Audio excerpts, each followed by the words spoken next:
Assalamualaikum warahmatullahi wabarakatuh. Perkenalkan nama saya Melisa Salsabila dengan NIM F1F1 20034. Di sini saya akan menjelaskan mengenai isolasi terpenoid.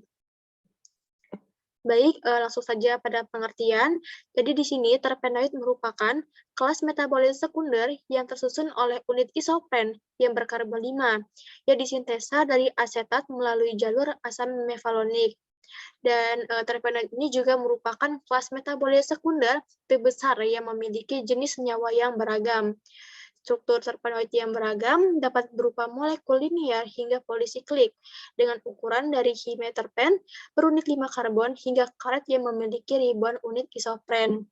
Dan selanjutnya, terpenoid ini merupakan komponen utama dalam minyak atsiri dari berbagai jenis tumbuhan dan bunga, di mana minyak atsiri ini digunakan secara luas untuk wangi-wangian parfum dan digunakan dalam pengobatan seperti aromaterapi.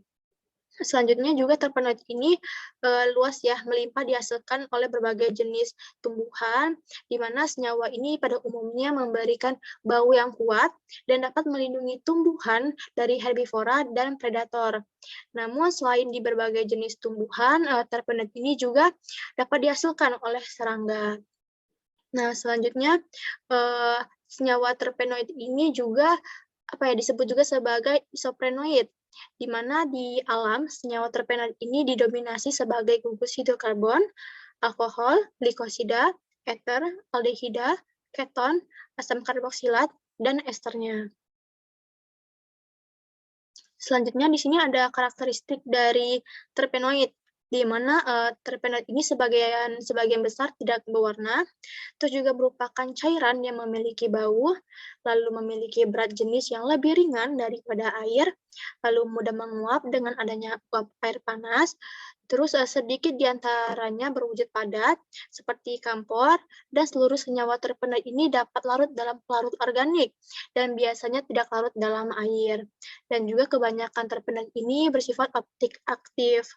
Selanjutnya ada struktur terpenoid, di mana struktur terpenoid ini merupakan struktur senyawa alisiklik. Terus beberapa di antaranya merupakan senyawa tak jenuh dengan satu atau lebih ikatan rangkap. Selanjutnya, konsekuensinya senyawa mudah mengalami reaksi adisi dengan hidrogen, halogen, asam, dan lain-lain. Terus juga terpenoid ini mudah mengalami reaksi polimerasi dan dehidrogenasi. Terus juga mudah teroksidasi oleh agen pengoksidasi. Terus juga terpenoid ini pada pemanasan, kebanyakan terpenoid menghasilkan isopren sebagai salah satu produknya. Selanjutnya di sini ada metode ekstraksi terpenoid, di mana metode ekstraksi terpenoid ini merupakan yang digunakan yaitu semua metode ekstraksi yang menggunakan pelarut eter, terus petroleum eter ataupun aseton. Dan umumnya terpenoid ini bersifat relatif semipolar hingga nonpolar, kecuali glikosidanya. Terus juga terpenoid ini umumnya tidak memiliki ikatan rangkap terkonjugasi. Terus selanjutnya di sini ada metode identifikasi terpenoid, di mana di sini kita menggunakan reaksi-reaksi preagen untuk mengindikasinya ada senyawa terpenoid, seperti reagen Lieberman-Bouchard ini ditandai dengan pembentukan cincin coklat yang mengindikasikan adanya pitosterol. Terus juga ada uji Salkowski, yaitu penampakan warna kuning emas yang mengindikasikan adanya triterpen. Terus juga uji tembaga asetat, di mana terjadi pembentukan warna hijau emerald yang mengindikasikan adanya diterpen. Terus juga ada metode CAT-D, di mana hasilnya akan menunjukkan warna ungu. Terus ada metode Keller-Kiliani, di mana hasil positif jika terlihat cincin merah bata menjadi biru ataupun ungu. Terus juga ada reaksi antimon 3 klorida, di mana dia akan berpendar pada panjang gelombang 360 nanometer.